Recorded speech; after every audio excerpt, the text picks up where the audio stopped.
Bienvenidos a Misterios Macabros. Hola amigos de Misterios Macabros. Hoy vamos con la historia real, vida, testimonios, fotos y experiencias de otro de los supervivientes del trágico accidente aéreo de los Andes. Películas como Viven o La Sociedad de la Nieve se han basado en este tremendo acontecimiento de lucha, supervivencia y superación humana. El accidente aéreo que se produjo en 1972 en la cordillera de los Andes, en la que murieron 29 personas y sobrevivieron otras 16 tras 72 días en condiciones extremas que les llevaron a comer carne humana para no perecer. Hoy nos adentramos en la historia de Adolfo Strauch, conocido cariñosamente como Fito, cuya vida se vio marcada por uno de los relatos de supervivencia más extraordinarios del siglo XX.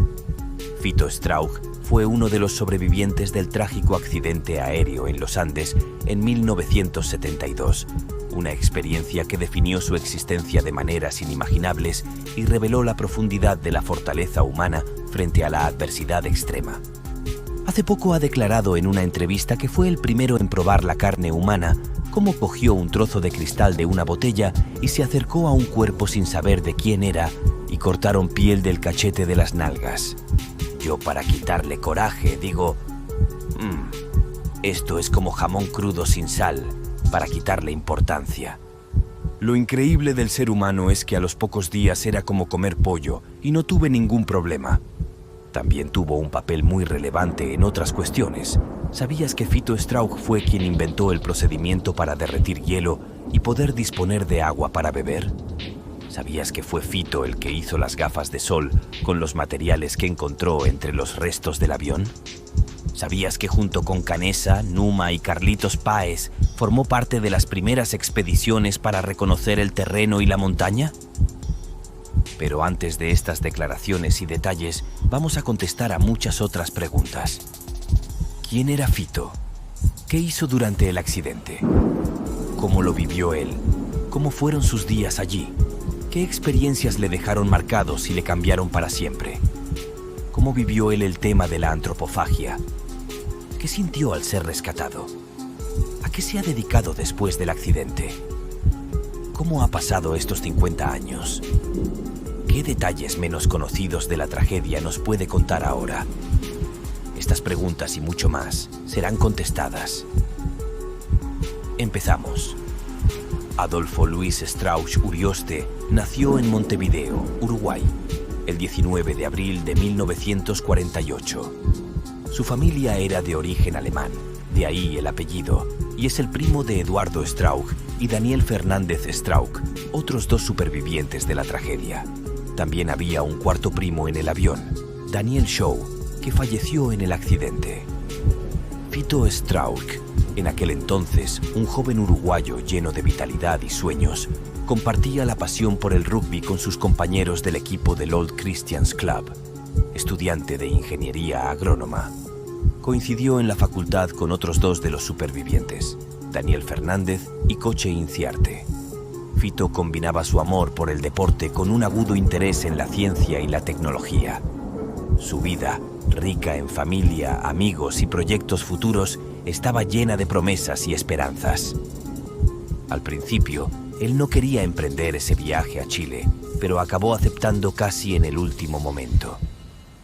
Aunque parezca chocante, Fito era uno de los más mayores de los pasajeros con sus 24 años y tuvo que soportar, además del accidente catastrófico, la muerte de otro de sus primos, Daniel Shaw, que falleció en los Andes.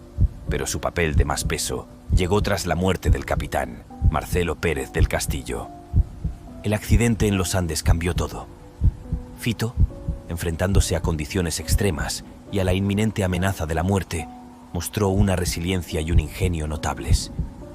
Fue él quien ideó un ingenioso sistema para derretir la nieve y obtener agua, una contribución vital para la supervivencia del grupo. Cada pequeña invención era una victoria contra la montaña, recordaría Fito. En esos momentos, la ingeniería no era solo una profesión, era nuestra esperanza de vida.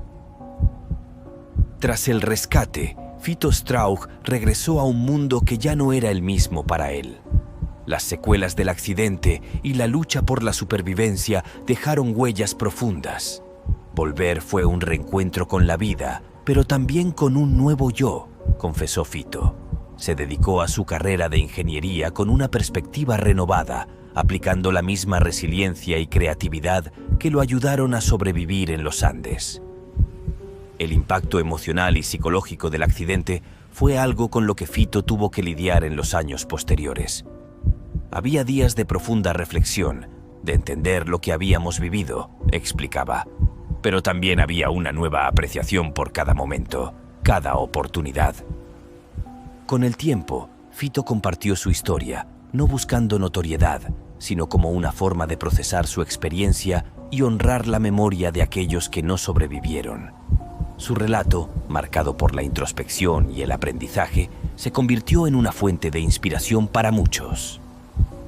La historia de Fito Strauch es un relato de ingenio, coraje y transformación personal. Desde los momentos más oscuros en los Andes hasta su vida después del rescate, Fito ha demostrado cómo las experiencias más desafiantes pueden dar forma a una vida de propósito, reflexión y gratitud. Así vivió Fito la tragedia.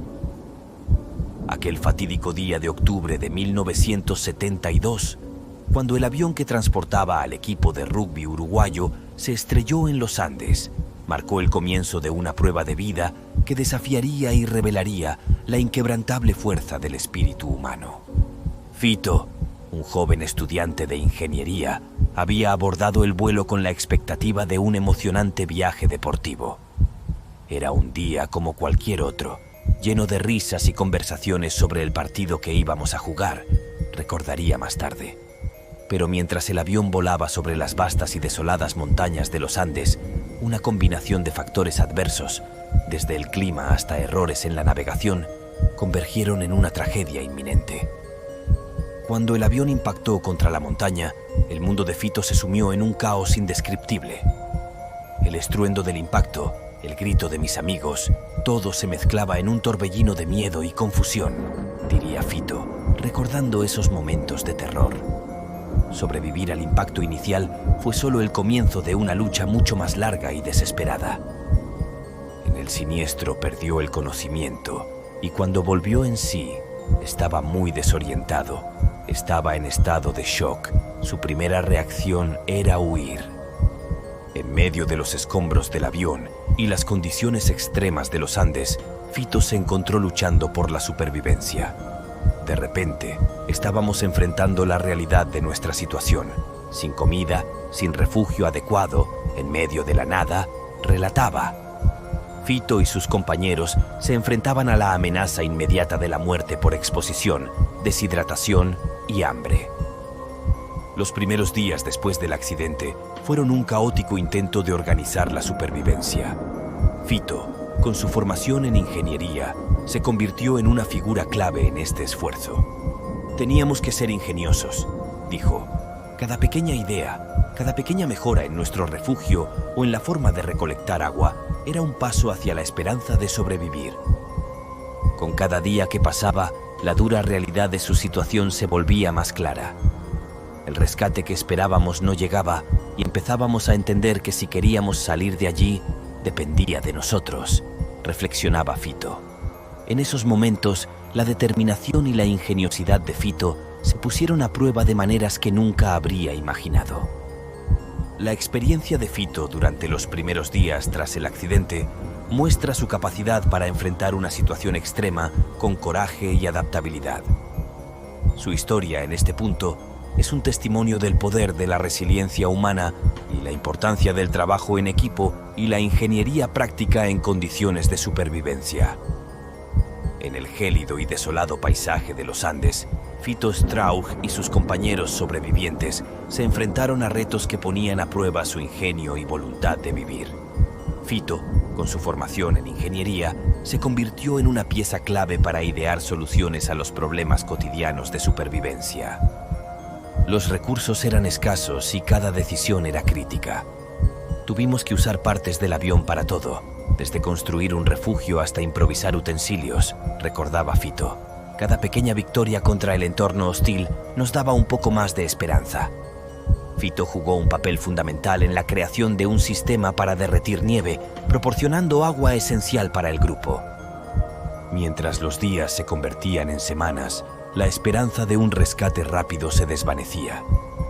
Fito y sus compañeros se enfrentaban a la realidad de que el mundo exterior podía no saber que habían sobrevivido. La incertidumbre era lo peor, confesaba Fito. No sabíamos si alguien nos estaba buscando, si alguien sabía dónde estábamos. En los Andes, con cada día que pasaba, la esperanza de un rescate se desvanecía lentamente para Fito Strauch y los demás sobrevivientes. Habían logrado reparar una pequeña radio del avión y a través de ella se aferraban a cualquier noticia del mundo exterior que pudiera indicar un rescate inminente. Pero lo que escucharon un día en esa radio cambiaría el curso de su lucha por la supervivencia. Fito recordaba vívidamente aquel día. Estábamos escuchando la radio, esperando noticias sobre nuestra búsqueda, dijo. Entonces escuchamos las palabras que nunca esperábamos oír, que la búsqueda había sido cancelada. Fue un golpe devastador. Lo que siguió fue aún más impactante y simbólico. Después del anuncio pusieron el Ave María en la radio, recordaba Fito con emoción. Era como si nos estuvieran dando el último adiós. Nos sentimos abandonados, condenados a morir en la montaña. Este momento marcó un punto de inflexión para los sobrevivientes. Sentir que el mundo nos había dado por muertos nos llenó de una desesperación indescriptible, pero también de una determinación férrea, explicaba Fito. Si íbamos a ser rescatados, tendríamos que ser nosotros quienes lo hiciéramos posible. El frío era implacable y la lucha por mantenerse calientes y alimentados se convirtió en su principal preocupación. El frío se metía en los huesos, era una presencia constante, describía Fito. Cada noche luchábamos por mantenernos calientes, por mantener la moral alta. La cuestión de la alimentación pronto se convirtió en un problema crítico. Fito, como los demás, se enfrentó a la impactante realidad de que necesitarían tomar medidas extremas para sobrevivir. La decisión de alimentarnos de los fallecidos fue traumática, recordaba con pesar. Fue un acto de pura desesperación, una elección entre la vida y la muerte. La decisión de recurrir a la antropofagia en los Andes fue una de las experiencias más traumáticas y desafiantes que Fito Strauch y los demás sobrevivientes tuvieron que enfrentar. Sumidos en una situación de vida o muerte, con escasas esperanzas de rescate y agotadas todas las fuentes de alimento, se vieron obligados a tomar una decisión que desafiaba todas sus normas morales y éticas previas. Fito, al igual que sus compañeros, luchó intensamente con esta decisión. Nos enfrentábamos a la elección más difícil imaginable, explicaba Fito en sus reflexiones posteriores al accidente. Era una cuestión de supervivencia, pero eso no hacía la decisión menos dolorosa o confusa. La decisión de utilizar los cuerpos de sus compañeros fallecidos no fue tomada a la ligera. Fue un proceso lento, lleno de dudas y discusiones éticas profundas. Hablamos mucho sobre ello, debatimos, lloramos, recordaba Fito. Al final, sabíamos que si queríamos tener alguna posibilidad de vivir, no teníamos otra opción. O comemos y rompemos el tabú o nos vamos a morir. Seguramente no nos van a venir a buscar porque ya pasaron 5 días. Ese fue el gran conflicto interno que empezó a haber, dijo Fito. Cuando vas a tomar un cuerpo, no le pediste permiso de si podías alimentarte de ese cuerpo. Eso era un tabú que nos dolía a nosotros. ¿Qué tuvimos que hacer para sentir un poco esa aprobación? Nos agarramos de las manos 5 o 6 que estábamos ya decididos y dijimos, nos ofrecemos nosotros, si llegamos a morir, que usen nuestros cuerpos, expuso Fito Strauch. Fito describía este acto como uno realizado bajo las circunstancias más extremas y desesperadas. Nunca olvidaré ese momento, decía. Fue un acto de supervivencia, pero cada uno de nosotros tuvo que lidiar con el peso emocional y moral de esa decisión. Con el tiempo, Fito y los demás sobrevivientes tuvieron que aprender a vivir con las decisiones que tomaron en los Andes. No es algo que uno olvida, reflexionaba Fito, pero era necesario para sobrevivir. Hemos tenido que encontrar formas de reconciliar eso con nuestras vidas después del rescate. La experiencia en los Andes cambió la perspectiva de Fito sobre la vida, la muerte y la supervivencia. Aprendí sobre los límites de la condición humana, sobre lo que somos capaces de hacer en situaciones extremas, concluía. Es una parte de nuestra historia, dolorosa, pero esencial para entender nuestra lucha por vivir. Los tres primos Strauch, Daniel, Adolfo y yo, asumimos ese segundo liderazgo, la segunda etapa de la cordillera, sin que fuera explícito ni impuesto. Teníamos prácticamente la misma edad, éramos muy unidos, y eso permitió que cada decisión en la montaña no fuera tomada por uno solo, sino que la conversábamos entre los tres y luego con todos. Un asunto que nunca ha sido fácil de asumir y que sin embargo toda la sociedad, la real que les esperaba al otro lado de la montaña, aceptó en el momento en el que los supervivientes lo explicaron en la multitudinaria rueda de prensa que ofrecieron a su regreso a Montevideo. En una entrevista reciente ha confesado que fue el primero en probar la carne humana y uno de los encargados en diseccionar los cuerpos. Los demás no sabían la identidad de los cadáveres. El resto no lo sabía. Es muy distinto decir que hoy se van a comer a Pedro y mañana a Juan, a no saber a quién estás comiendo. Nunca lo preguntaron y nunca lo dijimos, relataba Eduardo, primo de Fito, que admitía que escogían los que les parecían más adecuados en ese momento. Aún así, había algunos que se resistían a comer y tuvieron una idea. Hubo algo muy bueno que pasó sobre el día 14, que se le ocurrió a Marcelo, y es que para que comieran los que no querían, agarramos una chapa de aluminio del respaldo de los asientos, rompimos un cajón de madera de Coca-Cola y con eso hicimos un fueguito, relataban. Así cortamos una cantidad de trozos y se hicieron a la plancha, y todos los que no habían podido comer comieron un churrasquito y fue mucho mejor, explicaban sobre este logro. No saciaba, pero les permitía frenar el debilitamiento. En medio de estas circunstancias extremas, Fito encontró fortaleza en la camaradería y el apoyo mutuo del grupo. Nos apoyábamos unos a otros, explicaba. Cada pequeña historia compartida, cada sonrisa, era una forma de resistir, de no perder la humanidad en medio de la desesperación. A medida que pasaban los días y se convertían en semanas, el desafío de sobrevivir en las montañas de los Andes se tornaba cada vez más exigente. Para Fito Strauch, cada amanecer en aquel desolado paraje era un recordatorio de su precaria situación, pero también de su inquebrantable deseo de vivir. Nos enfrentábamos a la muerte todos los días, y cada día que sobrevivíamos era una pequeña victoria, reflexionaba Fito. La rutina diaria en los Andes era una mezcla de mantenimiento del refugio, búsqueda de formas de mantenerse calientes y alimentados, y esfuerzos constantes por mantener la moral alta. Fito, con su mente ingeniosa, continuaba buscando maneras de mejorar sus condiciones.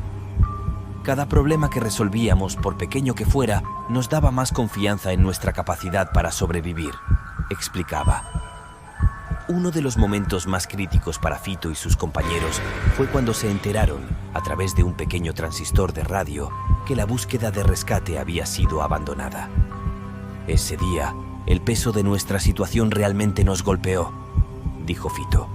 Supimos que si queríamos salir de allí, tendríamos que hacerlo por nuestra cuenta. Con la moral del grupo en su punto más bajo, Fito jugó un papel crucial al mantener el ánimo de sus compañeros. Tratábamos de animarnos unos a otros, contar historias, hablar sobre lo que haríamos cuando volviéramos a casa. Eran formas de escapar, aunque fuera momentáneamente, de nuestra realidad, compartía. A medida que los días se alargaban, la salud y la fuerza física de Fito y los demás comenzaron a deteriorarse. El frío, la falta de nutrición adecuada y el estrés emocional eran adversarios constantes. Cada día era más difícil que el anterior, pero no podíamos rendirnos, afirmaba Fito con determinación. En este contexto, la decisión de Nando Parrado y Roberto Canessa de embarcarse en una travesía para buscar ayuda fue un punto de inflexión. Cuando Nando y Roberto decidieron irse, todos sentimos una mezcla de miedo y esperanza. Era una misión peligrosa, pero era nuestra única oportunidad, recordaba Fito. La partida de sus compañeros fue un momento cargado de emociones intensas, lleno de incertidumbre, pero también de una renovada esperanza de rescate. La espera de Fito y los demás sobrevivientes en los Andes, mientras Nando Parrado y Roberto Canessa buscaban ayuda, fue una prueba de fe y paciencia. Cada día que pasaba sin noticias era como una eternidad, recordaba Fito. Pero nunca perdimos la esperanza. Esa esperanza era lo que nos mantenía vivos.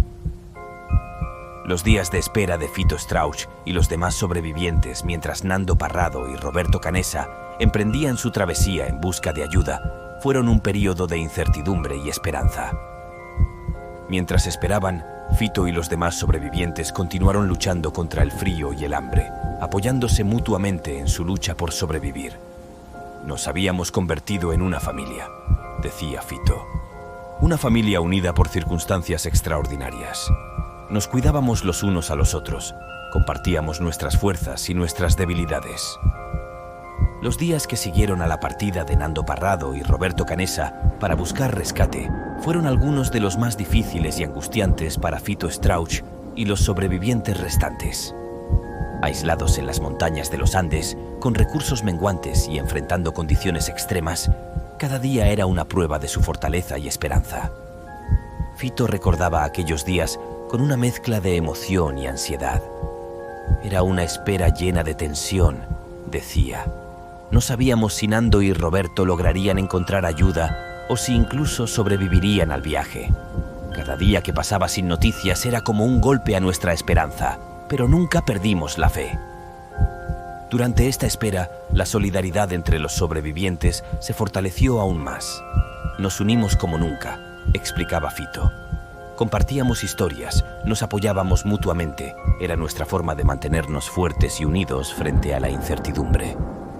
Cuando finalmente llegó la noticia del rescate, fue un momento de alivio y alegría inmensurables.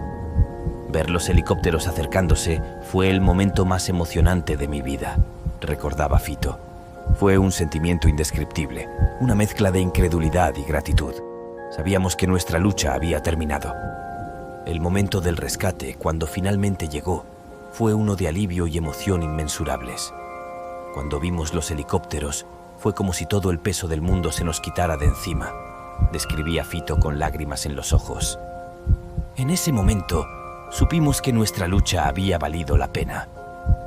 El regreso a la civilización fue abrumador para Fito. Tras 72 días de aislamiento y lucha por la supervivencia, volver a la normalidad era un desafío en sí mismo. Fue un shock cultural volver, admitía.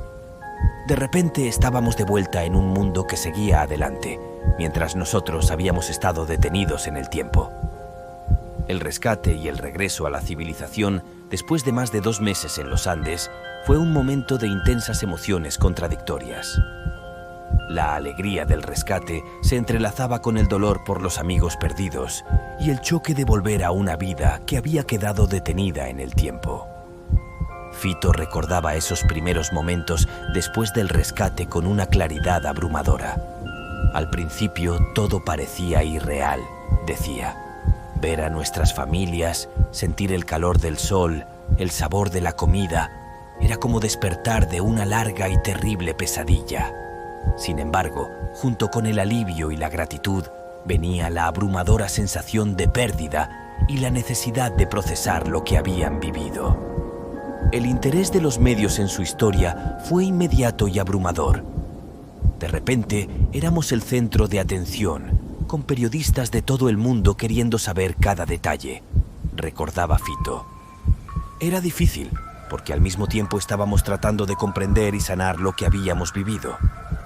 Fito reconoció hace poco en una entrevista del periodista Jordi Évole con los primos Strauch que en el momento de su rescate en los Andes había un deshielo brutal, por lo que los huesos y los restos humanos que habían enterrado en la nieve estaban a la vista de todos, por lo que no pudieron ocultar que allí había habido canibalismo, aunque les hubiese gustado mantenerlo en secreto.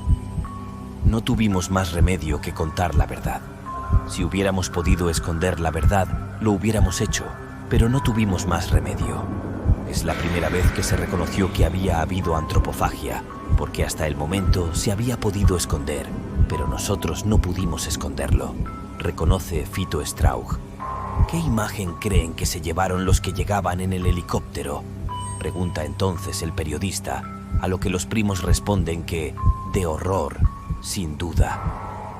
¿Qué te imaginas tú si llegas en helicóptero y te encuentras a unos tipos barbudos y sucios dentro de un campamento de huesos?, le preguntan al periodista, a lo que añaden que los huesos los tiraban donde quedaban, porque no podían gastar energía. Volver a la normalidad fue un proceso lento y desafiante para Fito. Había momentos en los que me sentía fuera de lugar, como si el mundo hubiera seguido adelante sin mí, explicaba. Reanudar mis estudios, interactuar con amigos, incluso las tareas diarias comunes, todo requería un esfuerzo consciente. Sin embargo, Fito encontró consuelo y apoyo en su familia y amigos cercanos. Ellos fueron mi ancla, decía. Me ayudaron a adaptarme, a encontrar un sentido en la experiencia y a ver hacia adelante. Su pasión por la ingeniería también le proporcionó un enfoque y una salida para reconstruir su vida. La adaptación de Fito a la vida después de los Andes fue un proceso lento y reflexivo. Tuve que aprender a vivir de nuevo, a entender que mi experiencia en los Andes había cambiado mi perspectiva de la vida para siempre, compartía. A pesar de los desafíos, encontró fuerza en su familia y amigos y en la pasión por su carrera como ingeniero. Fito añadió que uno de los supervivientes lo llamó 10 años después de lo sucedido y le soltó. Daría cualquier cosa por estar una noche más allí arriba. El entrevistado comentó: yo le dije que estaba loco, pero él quería sentir ese estado de comunicación y de integración que sentimos ahí. Con el tiempo, Fito también comenzó a compartir su historia, contribuyendo a documentales y entrevistas, ofreciendo su perspectiva única como sobreviviente. No se trata solo de contar lo que sucedió, explicaba. Se trata de transmitir las lecciones aprendidas, de la importancia de la esperanza, la determinación y el valor de la vida humana. Fito es otro de los que, después del milagro, creyó firmemente, junto a Javier Mezol, que les rescataron por mediación divina. Cree que la enseñanza de los Andes es que Dios les salvó porque les ama. Para Misterios Macabros, Fito, sus primos y todos los supervivientes y fallecidos tienen toda nuestra admiración y respeto. Si te ha gustado, déjanos un comentario, comparte, síguenos y dale a la campanita. Y subiremos muchas más historias y leyendas en Misterios Macabros.